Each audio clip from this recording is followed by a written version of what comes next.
കൊള്ളാലോ, നീ കാര്യങ്ങൾ വളരെ വിശദമായിട്ട് അറിയുന്നുണ്ടല്ലോ. എന്നാലേ ഇത്രയും കൂടെ അറിഞ്ഞു വെച്ചോ, മന്ത്രി ചേർപ്പുങ്കൽ ശങ്കരദാസിന്റെ വകുപ്പിൽ എന്ത് നടക്കണമെന്ന് തീരുമാനിക്കുന്നത് ഞാനാ.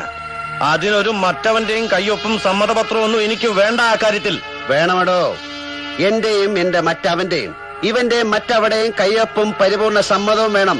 നിനക്കൊക്കെ മന്ത്രി കസേരയിലിരുന്നൊന്നും മൂരി നിവർക്കാൻ എന്താ സംശയമുണ്ടോ? എന്റെ അപ്പന് ശ്രീധനം കിട്ടിയൊന്നും അല്ലല്ലോ ഈ ഖജനാവും അധികാരങ്ങളും. മന്ത്രിമന്ദിരത്തിന്റെ മൂത്രപ്പുരയിൽ മുള്ളാൻ ഉടുതുണി പൊക്കും മുമ്പ് ഞാനത് പെടുത്തോട്ടെ അനിയ എന്ന് നീ നിന്റെ തോട്ടിയോടും കുശനിക്കാരനോടും പെരുവഴിയിലെ പിച്ചക്കാരനോട് പോലും അനുവാദം വാങ്ങണം. അതിനാണ് ശങ്കര പച്ച മലയാളത്തിൽ ജനാധിപത്യം എന്ന് പറയുന്നത്. ശങ്കർദാസ്, ഈ പ്രശ്നത്തിൽ ഇത് നമ്മുടെ അവസാനത്തെ മീറ്റിംഗ് ആണ്. ഒരു ഫോൺ കോൾ കൊണ്ടോ ഒരു കയ്യൊപ്പ് കൊണ്ടോ പരിഹരിക്കാവുന്ന പ്രശ്നമേ തന്റെ മുമ്പിലുള്ളൂ. ആലോചിച്ച് തീരുമാനമെടുക്കും. എന്തോന്ന് ആലോചിക്കാൻ? ഇറങ്ങി പോടാ വെളിയില്.